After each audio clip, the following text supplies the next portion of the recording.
So I guess they call this a podcast? Yeah. Is that what it is? That's what the kids say. Call it? So we're right. calling it Afterthought. And maybe we should start by explaining why. First of all, I'm Mike Doocy. This is Sam Gannon. I'm not sure exactly where to look, but we don't Pick really your look at a camera now, right? We've got many. We host Free for All on Sunday through Thursday rather, on Fox 4. It's 10:30 p.m. sportsy, talk showy type thing. But Sam wanted to do a podcast, so we're doing a podcast. I just think this is another outlet for our viewers and for fans of the show, maybe people that have never heard of our Free for All show, but we can connect with them on a digital platform, and it's basically an extension where we can let loose just a little bit more, maybe a little bit more than we can on television. We're calling it Afterthought, and I think it has several meanings. Yes. One is, thoughts that maybe come up after the show, fact, right? yeah. Just kind of afterthoughts.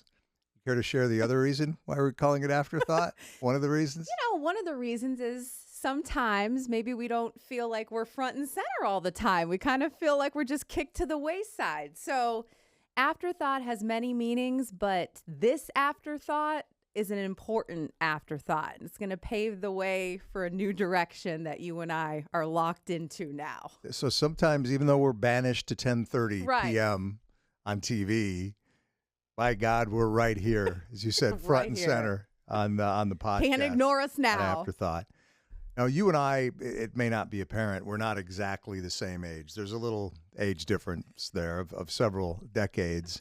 And I'm not a big podcast consumer. I have to admit that right off the top. I listen fairly regularly to maybe one or two. I tend to consume my media in what I would say is a more traditional way, format. TV, talk radio, still hard copy newspaper every day, but obviously a lot of websites. I am on social media way too often, so I guess that's a more modern way of consuming it. How about you with podcasts? How often are you into those? A lot, actually. I mean, I don't necessarily sit there and consume them all at once, but I may listen to one and I'll take a couple of days to listen to it, or I'll listen to clips of a podcast that might interest me. So whether it's on TikTok, Instagram, but to me, it's like listening to a radio show, and it's a great way to pass the time. And the great thing about podcasts, you can literally listen to them anywhere. So for the viewers, if they're in their car and let's say a big sports story happens and we want to talk more about it, we have the ability to do that. But, you're older than me, yes, but you've locked into the modern way of television and social media. You're very active on X, formerly known as Twitter. Grandpa knows how to use his iPhone to look up some things if he needs to. But yeah, I know the podcast, it sounds so old the way I say this, the podcast thing has really taken off. I mean, it is amazing what a phenomenon it is. And I do tend to think of it as sort of an extension of a talk radio thing, but it's just the convenience and the way you can consume it any time you want in so many different ways. Well, and I think people are going to see more of what our partnership and friendship really is on this show. I mean, are they? Okay. Yeah, they are. I mean, All we right. have all kinds of talks before and after the show. Mike and I are in constant communication throughout the day, even though we may not want to be. Yeah, right. So there are times when I'll call Mike and, I can always tell when he's ready to get off the phone, because he'll kind of do this thing where he's like, okay, so you're going to go here at 2 and take care of the early shows. Okay, thanks. And then it's like, I always know that's when he's done talking. Yeah. Unfortunately, my wife of 41 years would tell you the same thing, that there are certain times where it's apparent how much conversation that I want to have.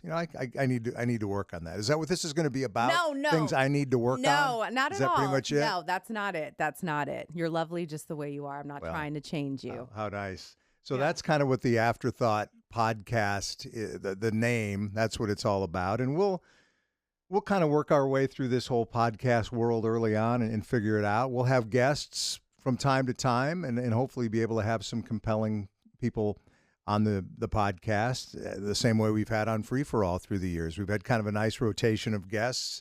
Every once in a while you get a big name, an Aikman, to come in, and, maybe we can get that type of person in here from time to time as well. I guess the thing I like about this technology and we use Zoom on TV now as well, but I think it's more almost accepted on a podcast type thing. And so I think we'll be able to use some of that to bring people in as well. And here's the thing, too. We'll poll you guys, the listeners and the viewers. Like, what do you want us to talk about? There might be an episode where people want us to tell about our backstories, which I know we'll touch on a little bit in this. So we're open to it all. And if there's something you guys want us to talk about, tell us, let us know. You may want to, send in some emails about certain topics like we've done on Free For All. So this is really a wide-ranging thing, and I think we even have a little bit more flexibility with this. So it's Afterthought, and you're consuming it however you're consuming it right now. Maybe you're seeing us on TV on, do we call it More 27? Is that what it is now? I believe Channel 27. Yes. Thanks for watching or listening as you're doing so now, and we'll try to get better as we go along.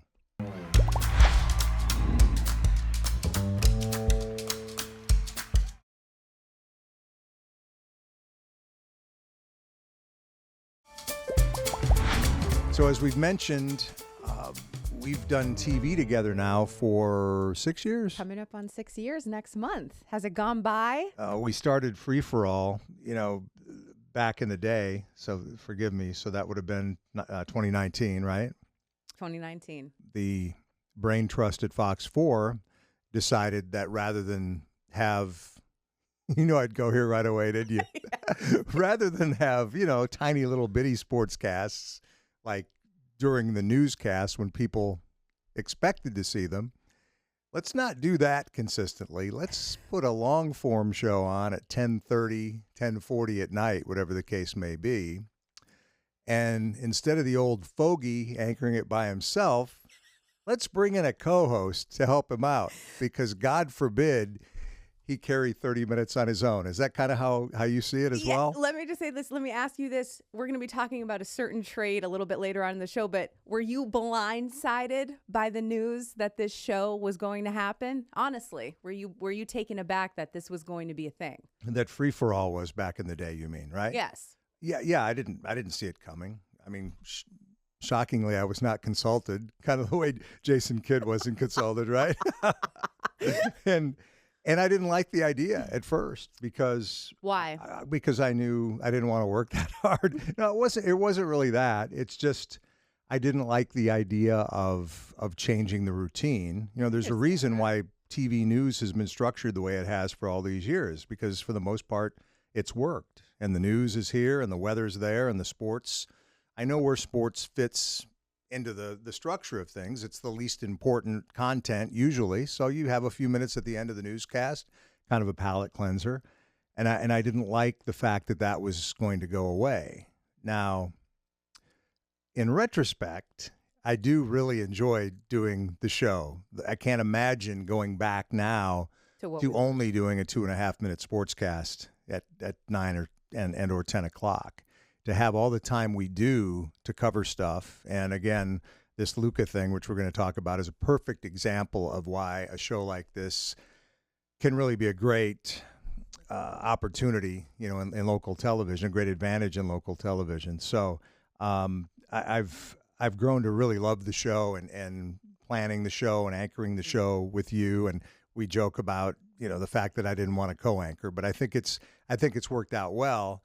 And we're in the newscasts all the time anyway. The early shows. Just not at the whatever 6:20 and 10:20 spot. So, we'll lead the newscast if it's deemed necessary or whatever the case may be. So I think it's worked out pretty well. Well, I think what's interesting too, I was petrified when I came in here and I had to do a test run with you for my interview. It's much different when you have to come here and then basically, I'm auditioning for Fox 4 and the higher ups, but I'm really auditioning for you because you're the one that's going to say, do I even have chemistry with this chick? What did you think, honestly, when I came in that day? Do you remember? Well, number one, I didn't want to have a co-host. Number two, I really had no say over who the co-host was going to be. So you'll never know whether I really wanted you to be the co-host or not. Well, I wasn't the first option. We don't need to get into that. But I was the second option, but I think it's worked out quite well. We don't need to get into that. No, it was obvious when we did the little run through together. You could think on your feet. And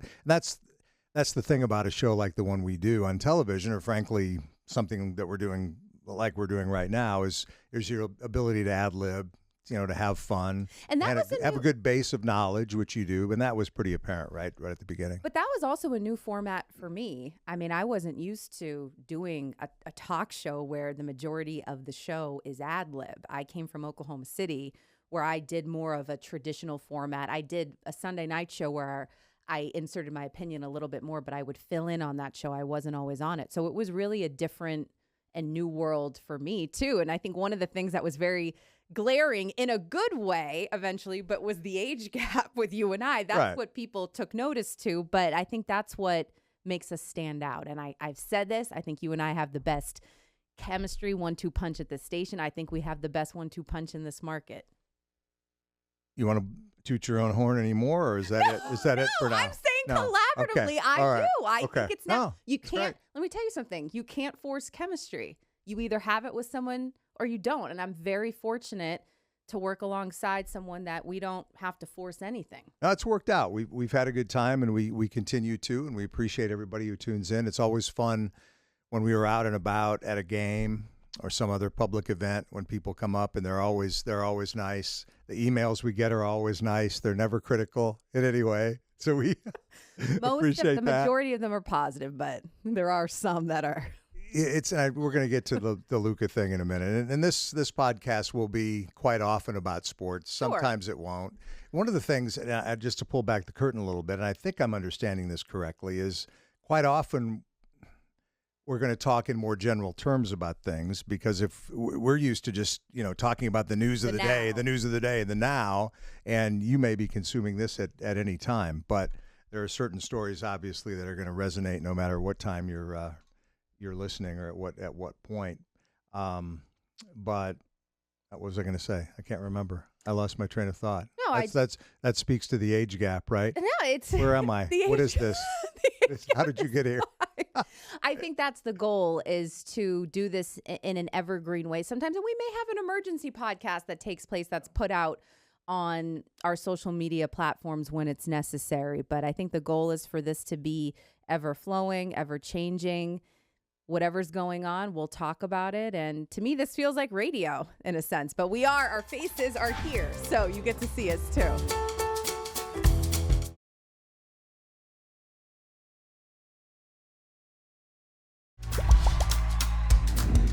All right, there have really been two huge sports stories in the last couple of weeks in this market. Let's touch on both of them and give some opinions on them. The most recent one, of course, the stunning Luka trade. I think in my almost 31 years here, the last thing that stunned the market like this was when Jimmy and Jerry split up. Mm-hmm. That was this unexpected. And I'd only been here a few weeks at that point. And as I remember, although there were rumblings that they didn't get along, it was still shocking when it actually happened.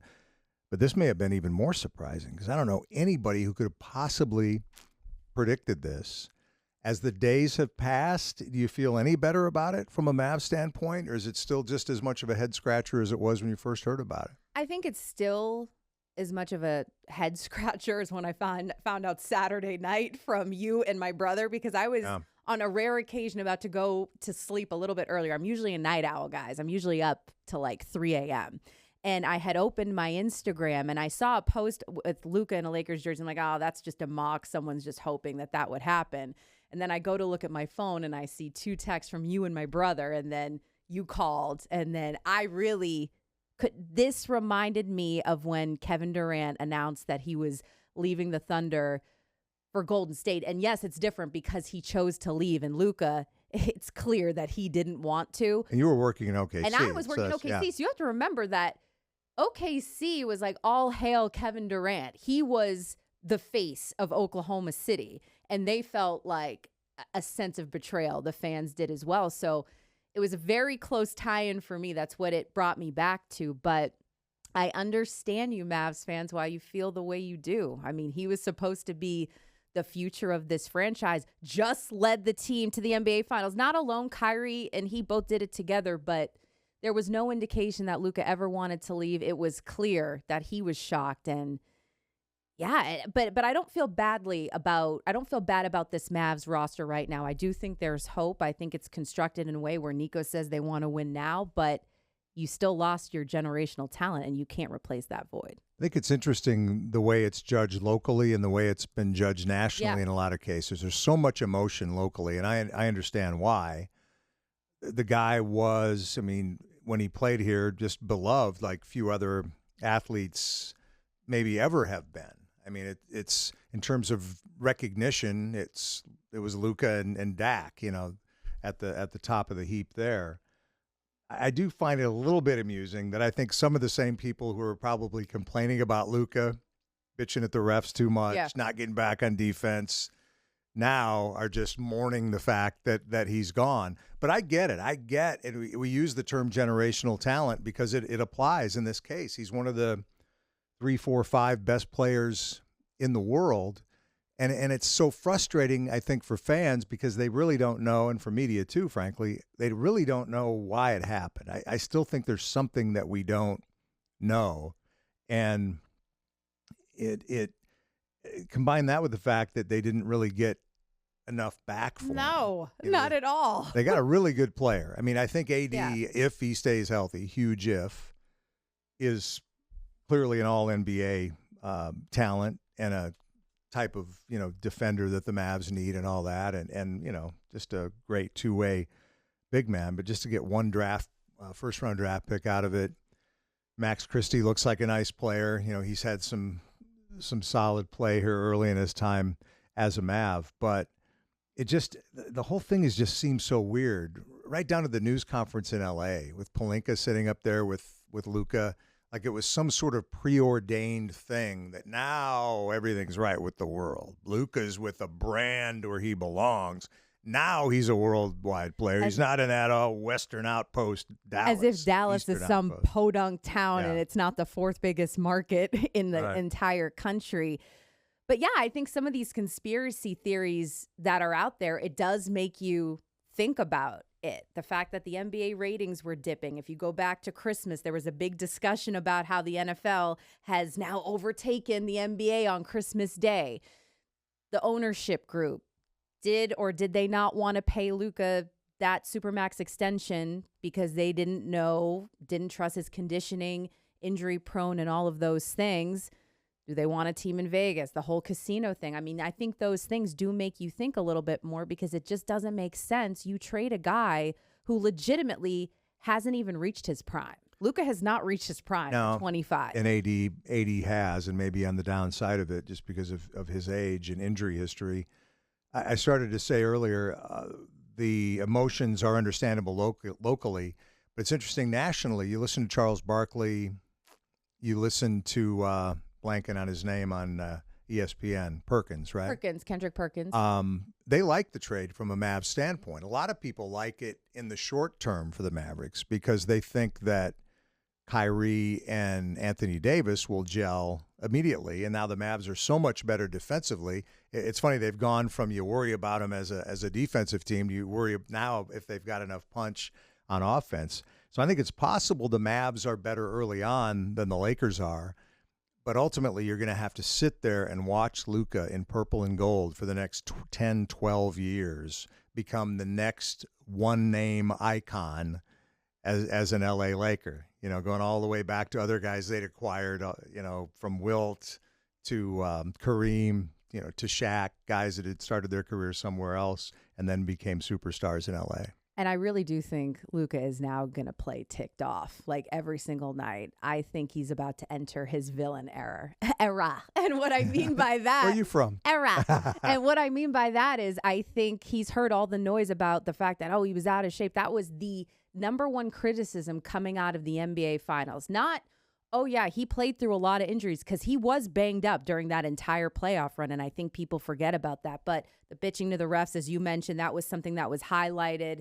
And the fact that he hasn't kept his body well conditioned. Well, now he's going to be playing and training next to his idol, LeBron James, and he's going to be on his regimen. And he said he can't wait to learn from LeBron, that there's a lot of things he's going to learn. And I just think he's going to take his whole game and professional career now to another level. I really do.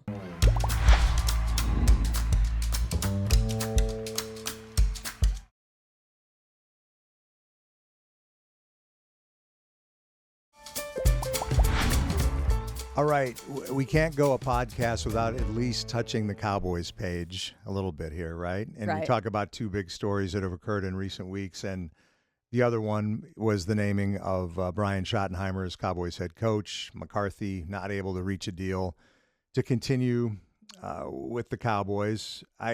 Although I thought for most of the year that this was probably going to be it for McCarthy, when it came right down to it at the end, I thought they'd figure something out. I was kind of surprised that they didn't, and like everybody else, I didn't have Schottenheimer on my bingo card. Seems like a nice guy. He's got a lot of experience, but man, for a guy to be thrown into this position for the first time as a head coach, it's a big ask. It seems like the safe option and an option that Jerry tried to convince everyone at the news conference, an option that he hasn't explored or an avenue that he hasn't gone down and where he's tried everything else.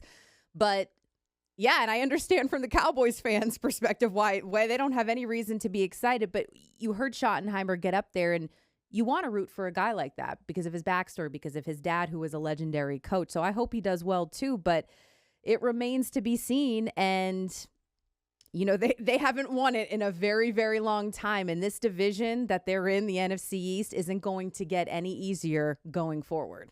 It makes sense in this way. You've spent the money on Dak, okay? He's the guy that you're hitching this thing to, and Dak is on board with this, so give him every opportunity to succeed.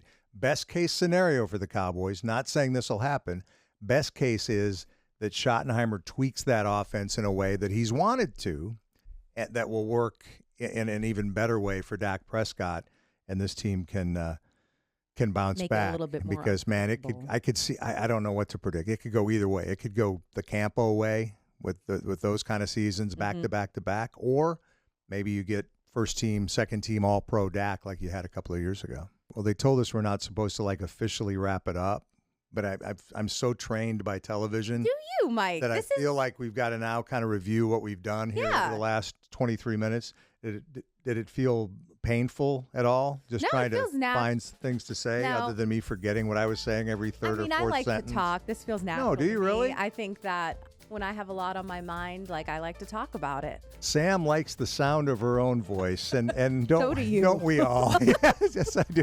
So this is right up our alley. It is called Afterthought, and we'll get better next time, I promise.